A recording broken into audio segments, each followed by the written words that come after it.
Hey, Michelle, I'm going to ask you a quick question here. You ready? Yes. So, what do you say in English when you want to pay close attention to the details and make sure that everything is correct? Ooh, I would say dot the I's and cross the T's. That's what I was thinking too. Guys, in today's episode, we're going to talk about some fun expressions all over the alphabet that you can use to say something that might sound boring and make it more interesting. Are you ready for this, Michelle? I'm ready. Enjoy the episode, guys, and remember to hit subscribe on YouTube so you never miss any of our videos. Awesome. Let's get started. All right. Hey, Michelle, how's everything? How you doing Hey, today? Lindsay. Good, good. How are you? I'm doing pretty well. Yeah, I mean, things are good. I can't believe it's almost October already. It's so crazy. Yeah. I know. I feel like summer just started, but that's okay. I know the summer really flew by. It really did. It really did. It really did. But that's okay because today we are talking about something really kind of fun. Okay, I want to have a little fun today. Let's have a little fun. Michelle, tell us what we're talking about today. Guys, today we're talking about the alphabet. We're going to be talking about alphabet words, idioms, just certain things. You'll see what I mean. You'll see what I mean. I'm not going to give away the whole thing right now. Yeah, natural and native ways to have fun with the language. Guys, speaking a new language, connecting, it's all about having fun, being able to articulate who you are to that other person. So let's get into it. Exactly. So guys, these are fun and casual. They're good to use in everyday conversation. A lot of fun. So before we get into that, we want to remind you, we have an IELTS Energy podcast, the IELTS Energy podcast with Jessica and Aubrey. Guys, you got to get in on that. It is so much fun and it is so useful, especially if you are hoping to take the IELTS exam. Oh my gosh, it's so good. We have 14 years of examiner insight over there. Our team has been trained on that insight and that expertise. And so, guys, there's no other place you need to go if you're going to take IELTS sometime in the next year. Go to the IELTS Energy podcast and hit follow right on your app. Okay, cool. Excellent. Right. Excellent. Yes. Okay, so let's get into it, Lindsay. What's the first one? This is fun. This is good. This is definitely something that you'd say to a kid, but adults might hear it and say it. Okay, so it is mind your P's and Q's. Yeah. Mind your P's and Q's. So what does this mean, Michelle? It sounds kind of weird. Yeah, this one is about having good manners. It means it's like very like old-fashioned sounding, I think. So it basically means have good manners. So for example, you could say, mind your P's and Q's when you go to your friend's house for dinner. Right. So you really would just say that to a kid, like a teenager or a kid, right, Michelle? Pretty much. Yeah, I think especially to a kid, or if you're talking about yourself, you could always say like, oh, I need to mind my P's and Q's. Like you can always, sometimes we teach things and it's for a kid, but you can use it in a kind of a fun, casual, sarcastic way. So yeah, sometimes when you're around people that you're close to, you could talk in a younger kind of way just because it's sort of like you're close to them and it's funny and it's fun. So that's okay. And the next one is would definitely apply in the business world and just our social life. So the expression, guys, and get ready to write this down. It is to dot your I's and cross your T's. Yes. Yes. Exactly. So I've seen it written a couple of different ways. Sometimes people say cross your T's and dot your I's, or dot the I's and cross the T's. But so you might hear different versions of it, but all of them mean the same thing. Yeah, so this basically means that you're just making sure that everything is correct. Now, Michelle, would you say, I don't know if I've ever asked you this, would you say that you are a detail-oriented person or more of a big picture thinker? I think I'm a little bit both, but I am very detail-oriented. Okay, interesting. Yeah, for me, details, they stress me out. I will do them, but I don't do them well. And I get very stressed out when I have to follow them. I would much rather be big picture, inspiring, and creating the big picture plan.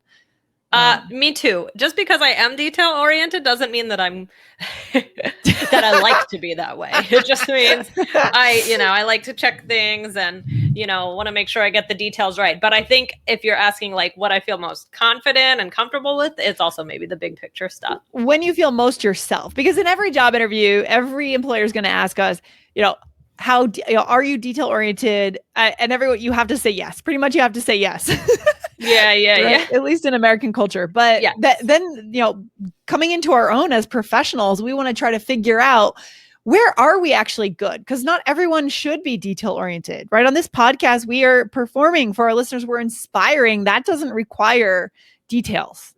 Yeah, right. Some parts of your job may mean that you have to be very detail oriented, and some maybe not so much. So it's interesting how you have to kind of put on different brains for Yeah. each for different tasks. Yeah, and I think the professional world kind of misses that. The whole world of interview training, they kind of miss the importance of the unique ability conversation. Like, how do you talk about your unique ability to add more value to a company, right? So, Right. anyways, let's give an example. We went on a little bit of a tangent there, but I thought that was important. Okay. All right. So here's the example. Should we look this over once more? I just feel better if we dotted the I's and crossed the T's. Yeah, for sure. So that person is detail oriented. They want to make sure everything is taken care of. Right. Okay. Next one, Michelle, what is it? A for effort. And you could say this to an adult. This is not just for kids, this particular one, right? Right. Exactly. So it's just saying like you get credit for trying. It's like maybe you didn't do great, but you got an A for effort. So it's kind of used in that kind of fun, tone of voice, like A for effort. So this is just for trying. So, maybe it can even be before if you're going to succeed at something. So Lindsay, what's an example? Okay, you could say, wow, you did awesome. Winning isn't everything. You get an A for effort. This makes me think of the trophy generation, how everyone gets a trophy. We've talked about this on the podcast before. Yes. Exactly. I have a feeling the next generations are not all going to be given trophies. There'll be a different value. Like we'll have learned from that what I think was somewhat misguided. I mean, I understand that what parents wanted to do, right? That they want to praise the effort, not the result, which is good. But then you have a generation of kids that think that they're going to, that they've won if they've just tried.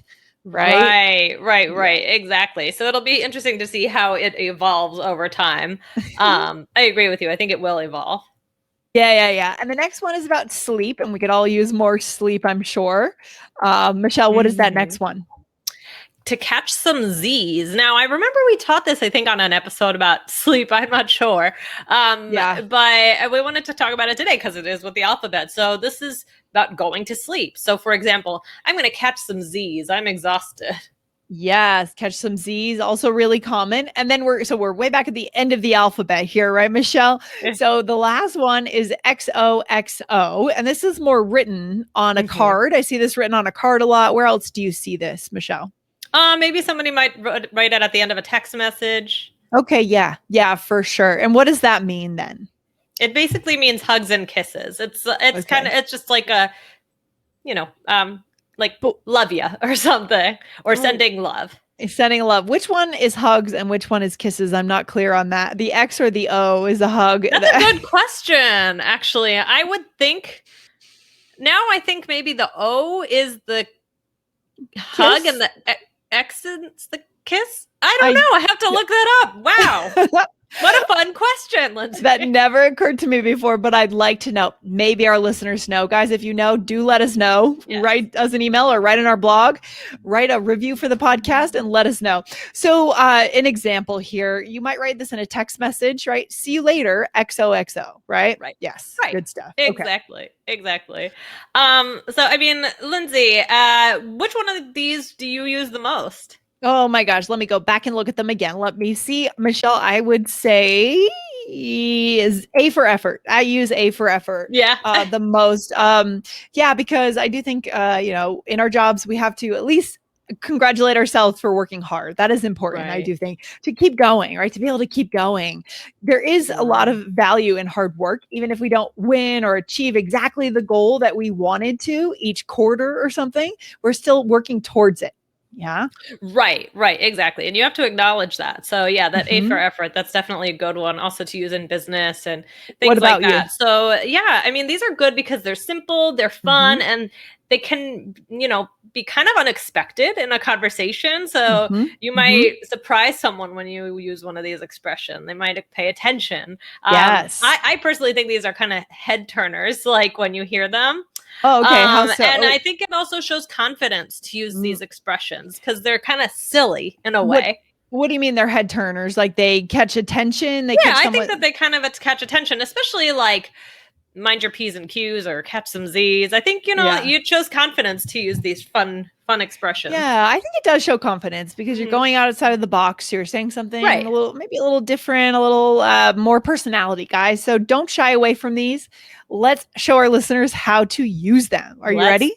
Do it. So, Lindsay, we're coworkers and we're finalizing an agenda for an upcoming meeting. Okay. All right, here we go. Okay, so I think we're good. Awesome. Let's just dot the I's and cross the T's and we're done. Yes, we'll look it over. So we're sure the customer survey should come first, right? Yeah, I know we're meeting during lunch, but I'm sure everyone will mind their P's and Q's and pay attention, right? I never know with these lunch meetings. Oh, it'll be fine. All right, well, we got an A for effort for planning this all out. Definitely. All right, I'm excited. I'm going to catch some Z's. I'm exhausted. You said I'm sorry. Did I say I'm exhausted? Excited? You said I'm excited. I'm gonna get excited. That's I'm both. I'm all right, exhausted. See you tomorrow. Sorry. I read exhausted and I said excited. I guess it's a combination. I guess you are exhausted.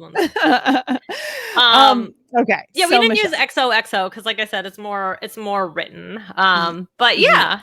Yeah. Okay, cool. So let's just do the first one. So I said, awesome. Let's just dot the I's and cross the T's. So I meant, let's just make sure that we take care of these details, right?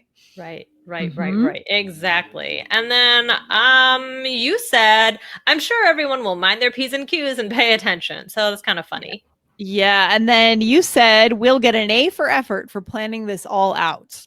Yep. And then you said, I'm exhausted. I'm going to catch some Z's. Awesome. Very good. So guys, yeah, as Michelle said, our takeaway for today, first of all, we want to remind you, please go over and subscribe or follow the IELTS Energy podcast. We have all that examiner experience, expertise, and we know how to get you to your target score of the 7 or higher. So go and follow. Michelle, what is the takeaway for our listeners? Guys, these are great ways. They're fun ways to express yourself using letters of the alphabet. So they can build connection and they're very expressive. So let us know how these go when you try them out in your conversations. Yes, I can't wait to hear from our listeners on this, Michelle. Okay, cool. We are out of here for today. I will see you next time. Take care. All right. Bye, Lindsay. Bye.